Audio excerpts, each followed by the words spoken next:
दुनिया की सबसे बड़ी ताकतों के बीच गजा के बच्चों की आखिरी सांसों का सौदा हो रहा है। नेतन्याहू और ट्रंप की मुलाकात से फिलिस्तीन की किस्मत पर नया खतरा मंडरा रहा है। लेबनान सरहद पर यूएन के शांति सैनिकों पर गोलियां चली तो फ्रांस ने दुनिया को चेतावनी दी।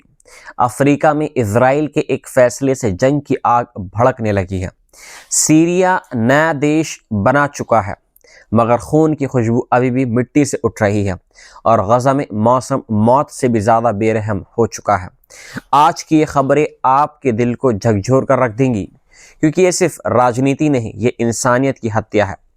मैं हूं मोहम्मद उज़ैर और आप देख रहे हैं उज़ैर की आवाज़।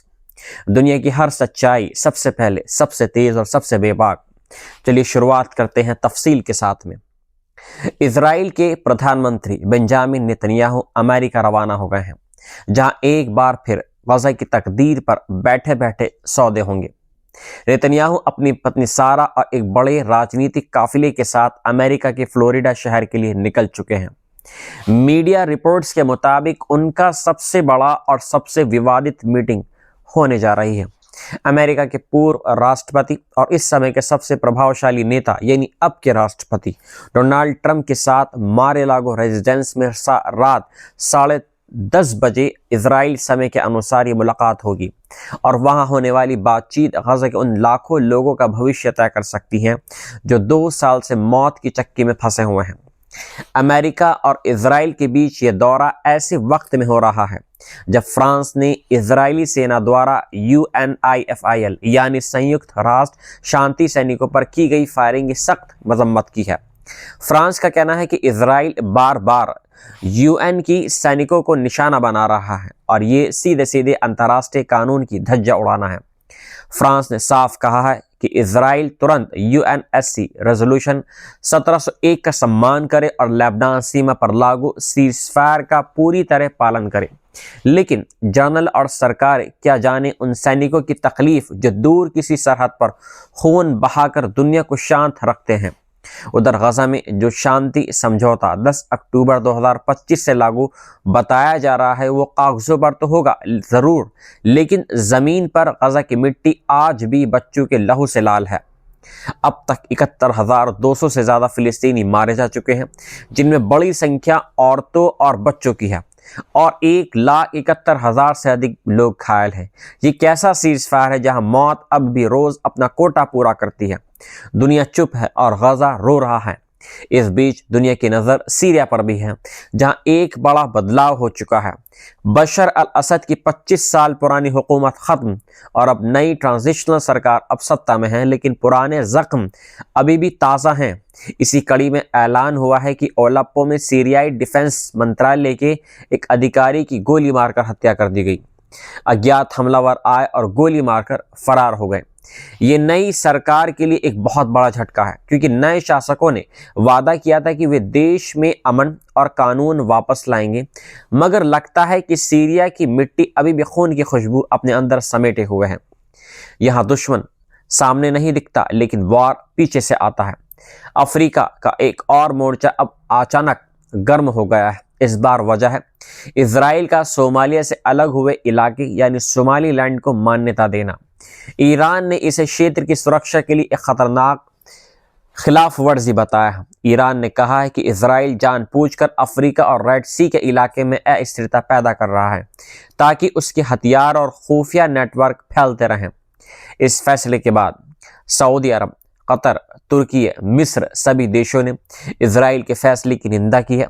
सोमालिया ने इसे अपनी सहप्रभुता पर हमला करार दिया है। सवाल यह है कि क्या इजराइल अपने फायदे के लिए एक नए युद्ध का बीज बो रहा है?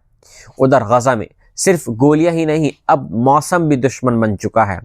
बर्फीली हवा, तेज तूफानी बारिश और 80 किलोमीटर प्रति घंटे की रफ्तार से चलती हवाएं उन लाखों बेघर लोगों की उम्मीद को उड़ाकर ले जा रही हैं जो तंबुओं में सर्द रातें काटने पर मजबूर हैं। गजा में एक और पोलर जो दबाव का तूफान है, जो रविवार तक आएगा और उसके बाद सोमवार को एक चौथा तूफान भी आने वाला है। 10 डिग्री सेल्सियस की हड्डी कपा देने वाली ठंड में उन छोटे बच्चों को देखना भी मुश्किल है जिनके पैरों में जूते नहीं हैं, बदन पर कपड़े नहीं हैं और पेट में खाना नहीं है। 17 बच्चे अब तक सर्दी और बारिश में मर चुके हैं। गजा की 90% से ज़्यादा जो आबादी है कैंपों में जीवन व्यतीत कर रही है और हर जगह पानी भर चुका है। जमीन को छोड़कर ईंटों और प्लास्टिक के पुराने डिब्बों पर लोग सोने को मजबूर हैं। उन्होंने रस्सियों से तंबू बांध रखे हैं ताकि तेज हवा उन्हें उड़ाकर ना ले जाए। कोई रेत से नाली बना रहा है ताकि पानी उसके टेंट में ना भरे। ये वो इंसान है जो कभी अपने घरों में गर्म सोफों पर बैठकर टीवी देखते थे, आज मिट्टी पर भी जगह मुश्किल से मिल रही है और दुनिया बस ट्वीट कर रही है। नेतन्याहू और ट्रंप मिलकर एक फैसला लेंगे और शायद उन फैसलों की स्याही से फिर किसी रात गजा में आग बरसेगी। फ्रांस यूएन के सैनिकों की सुरक्षा की अपील कर रहा है, लेकिन गजा के बच्चों की सुरक्षा की गूंज कौन उठाएगा? सीरिया में नई सरकार आई, लेकिन पुरानी जंग की लपटें अभी भी उड़ती हुई दिखाई देती हैं। अफ्रीका में सोमालियाई खून फिर से बह सकता है, मगर इजराइल का ये नया खेल फैल गया तो उधर मौसम की मार इंसानियत को आखिरी सांस तक पहुंचा रही है। क्या दुनिया सच में बदल रही है या बस इंसानियत खत्म हो रही है?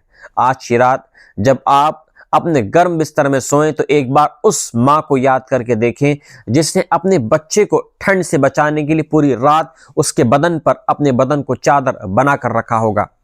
एक बार उस शख्स की आंखों में देखें जिसने सुबह उठकर सिर्फ इतना सोचा होगा कि आज बारिश ना हो जाए वरना उसका तंबू गिर जाएगा और उसके छोटे बच्चे की लाश सुबह तक बर्फीली मिट्टी पर जम जाएगी। दुनिया भर की राजनीति अपनी जगह है, लेकिन किसी एक बच्चे की जान सारी दुनिया की ताकत से ज्यादा कीमती है। यही खबरें कहती हैं कि यही इंसानियत मांगती है, यही जिंदा रहने की वजह है और ये आवाज़ जारी रहेगी। मैं हूं मोहम्मद उज़ैर और आप देख रहे हैं उज़ैर की आवाज़, जो सच को आवाज़ देती है, क्योंकि चुप रहना गुनाह है और आवाज़ उठाना हमारा फ़र्ज़ है। इजराइल के प्रधानमंत्री बेंजामिन नेतन्याहू अमेरिका रवाना हो गए हैं, जहां एक बार फिर गजा की तकदीर पर बैठे बैठे सौदे होंगे। नेतन्याहू अपनी पत्नी सारा और एक बड़े राजनीतिक काफिले के साथ अमेरिका के फ्लोरिडा शहर के लिए निकल चुके हैं। मीडिया रिपोर्ट्स के मुताबिक उनका सबसे बड़ा और सबसे विवादित मीटिंग होने जा रही है।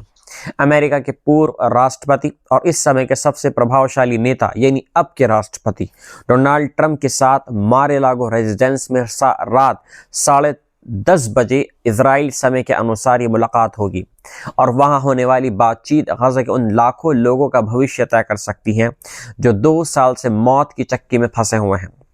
अमेरिका और इजराइल के बीच ये दौरा ऐसे वक्त में हो रहा है जब फ्रांस ने इजरायली सेना द्वारा UNIFIL यानी संयुक्त राष्ट्र शांति सैनिकों पर की गई फायरिंग की सख्त मजम्मत की है।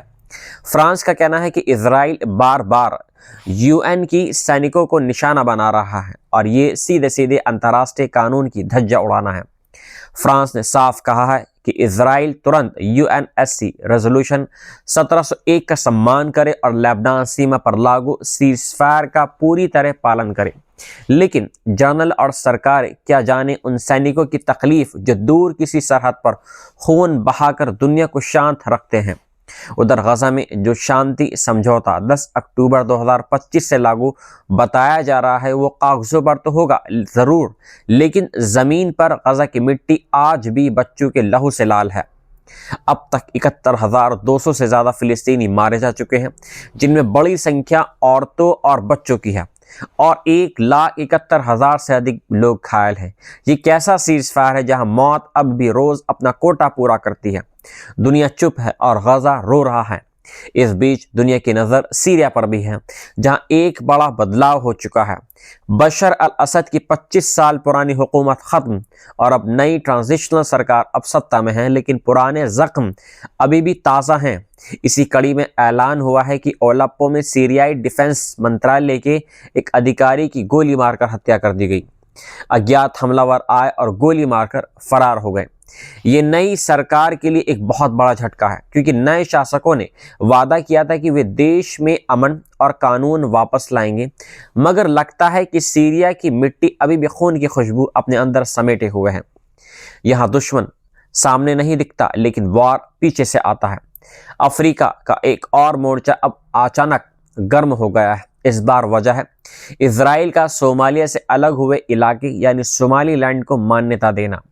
ईरान ने इसे क्षेत्र की सुरक्षा के लिए एक खतरनाक खिलाफ वर्जी बताया है। ईरान ने कहा है कि इजराइल जानबूझकर अफ्रीका और रेड सी के इलाके में अस्थिरता पैदा कर रहा है ताकि उसके हथियार और खुफिया नेटवर्क फैलते रहें। इस फैसले के बाद सऊदी अरब, कतर, तुर्की, मिस्र सभी देशों ने इजराइल के फैसले की निंदा की है। सोमालिया ने इसे अपनी सहप्रभुता पर हमला करार दिया है। सवाल यह है कि क्या इजराइल अपने फायदे के लिए एक नए युद्ध का बीज बो रहा है? उधर गजा में सिर्फ गोलियां ही नहीं, अब मौसम भी दुश्मन बन चुका है। बर्फीली हवा, तेज तूफानी बारिश और 80 किलोमीटर प्रति घंटे की रफ्तार से चलती हवाएं उन लाखों बेघर लोगों की उम्मीद को उड़ाकर ले जा रही हैं जो तंबुओं में सर्द रातें काटने पर मजबूर हैं। गजा में एक और पोलर जो दबाव का तूफान है, जो रविवार